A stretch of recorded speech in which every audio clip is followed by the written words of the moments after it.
Assalamualaikum warahmatullahi wabarakatuh. Bismillahirrahmanirrahim. Alhamdulillahirabbil alamin. Wa bihi nasta'in ala umuri dunya waddin. Wassalatu wassalamu ala asyrafil anbiya'i wal mursalin sayyidina wa maulana Muhammadin wa ala alihi wa sahbihi wa tabi'in ajma'in amma ba'du. Fala haula wala quwwata illa billahil aliyyil azim. Saudara-saudaraku rahimakumullah, alhamdulillah kita bisa dipertemukan, kita bisa bertemu dan dengan senantiasa semangat gairah untuk membenahi diri, membenahi hati sampai kita benar-benar sowan kehadirat ilahi, akhirnya benar-benar diterima di sisinya. Amin Allahumma amin. Saudara-saudaraku rahimakumullah, saya ingin menggarisbawahi, ingin memperjelas apa yang saya sampaikan kemarin tentang dalam kehidupan ini kita harus mampu menundukkan nafsu. Maksudnya adalah nafsu ammarah yang akhirnya menjadi lawamah, dan pada puncaknya kita diberi anugerah di nafsul mutmainnah. Memang ini sesuatu yang mudah untuk diungkapkan, diucapkan, namun butuh perjuangan yang semaksimal mungkin. Artinya dengan segala kekuatan, dengan segala kemampuan, dan tentu kita senantiasa memohon kepada Allah Subhanahu wa taala agar diberi kemampuan untuk mengalahkan hawa nafsu kita sendiri. Karena apa? Diungkapkan dalam satu syair bahwa wan nafsu katiflin. Jadi nafsu itu diibaratkan bagaikan anak kecil. Artinya titik kesamaannya adalah namanya anak kecil itu punya satu kegemaran, yaitu nyusu. Artinya ngempeng, menyusu kepada ibunya. Dan memang ini satu kebutuhan. Namun dalam tuntunan kita ada batas bagaimana secara syariat si ibu itu menyusui anaknya, yaitu kalau ingin disemburkan dalam batas 2 tahun. Namun kegemaran nyusu ini, andaikan si ibu tidak pada saatnya nanti di sudah batas 2 tahun kok tidak disapihnya, kalau tidak dipisahnya, maka syabba ala hubir rodoli. Si bayi ini nanti sampai besar pun, jadi pemuda, bahkan sampai tua pun akan senantiasa tetap dalam kondisi nyusu kepada ibunya. Artinya apa? Jadi bagian dari satu perjuangan pada si ibu, kalau sudah dalam batas 2 tahun maka ya harus disapih atau dipisah. Kalau tidak punya ketekatan, tidak punya kemauan yang kuat untuk menyapih bagi si ibu, maka wa intaftimhu yang fatim. Sekali lagi, andaikan tidak ada kemauan untuk menyapihnya, memisahnya, maka syabba ala hubir rodol. Si bayi tadi tetap dalam kondisi yang senantiasa tetap menyusu kepada ibunya. Sekali lagi, si ibu harus punya kemauan yang kuat, harus bertekad, harus orang Jawa mentolong untuk nyapih. Wa intaftimhu, andaikan si ibu tidak mau menyapihnya, tentu akan tetap nyusu.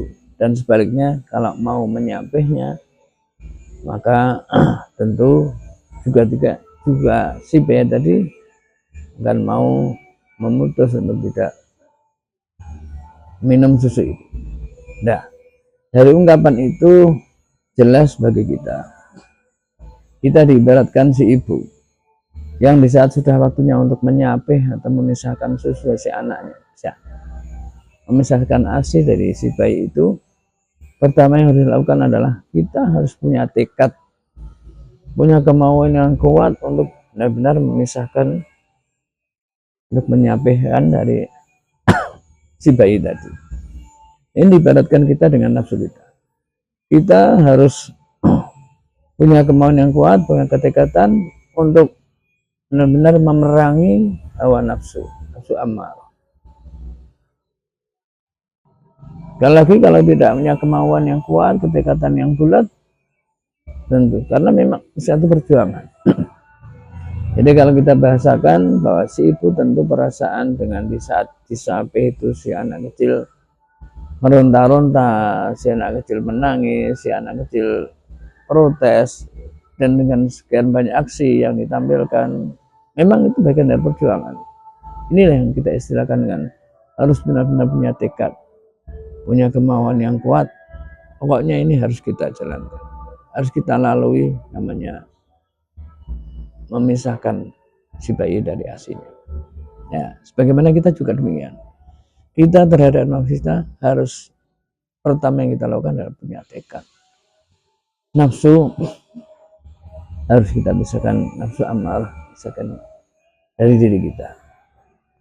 Itu yang pertama. Yang kedua, bahwa ternyata dalam rangka memerangi nafsu, memisahkan nafsu itu kita harus jeli. Harus sejeli mungkin untuk mengamati dari gerak-gerik nafsu. Karena apa?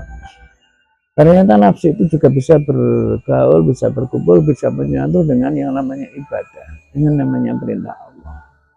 Hanya saja dia sedemikian halusnya dan sedemikian tidak kelihatannya bercampur bersatu dengan ibadah itu, yang mana memang realisasinya, kenyataannya ibadah tetap terlaksana, tapi kadang karena atas dasar nafsu.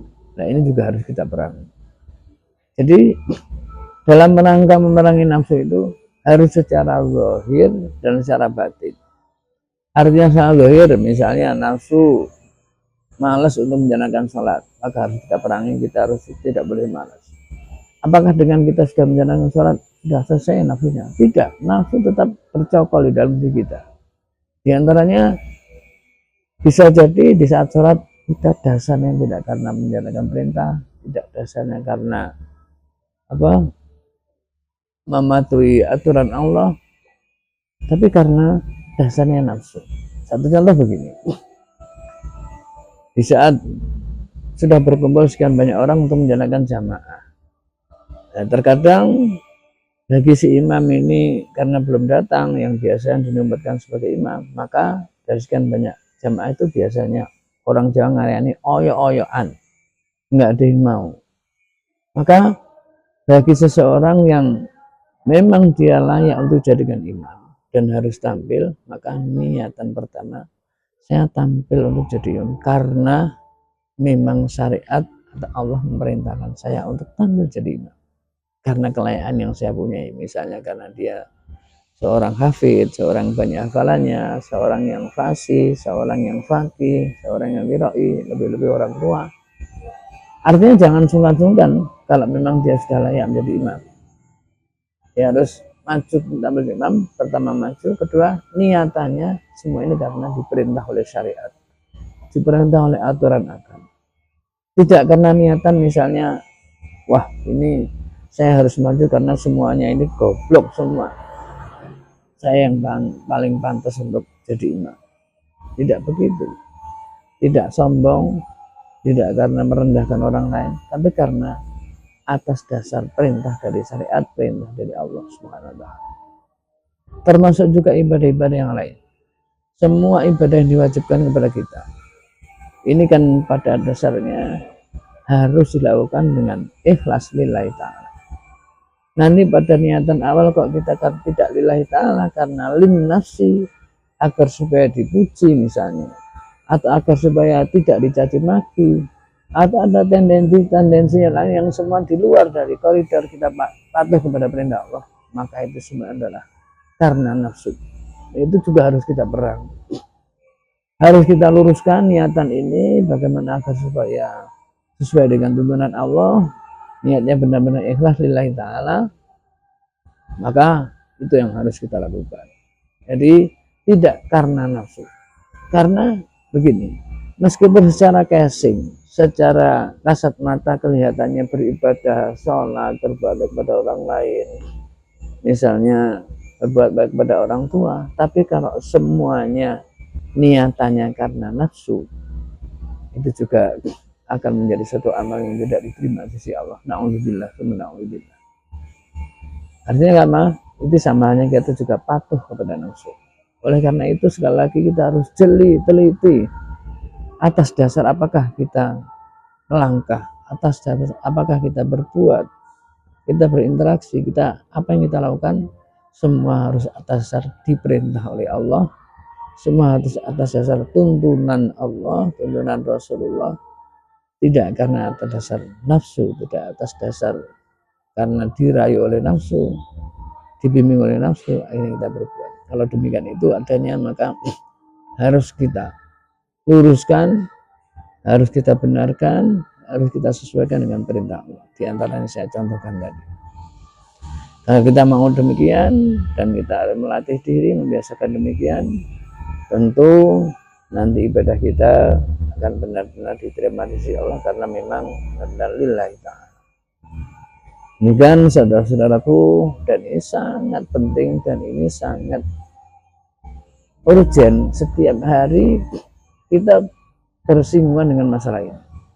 Bahkan setiap saat, setiap detik kita senantiasa memanage amal kita, mengkondisikan amal kita bagaimana agar supaya semua yang kita lakukan atas dasar perintah Allah karena lillahi ta'ala.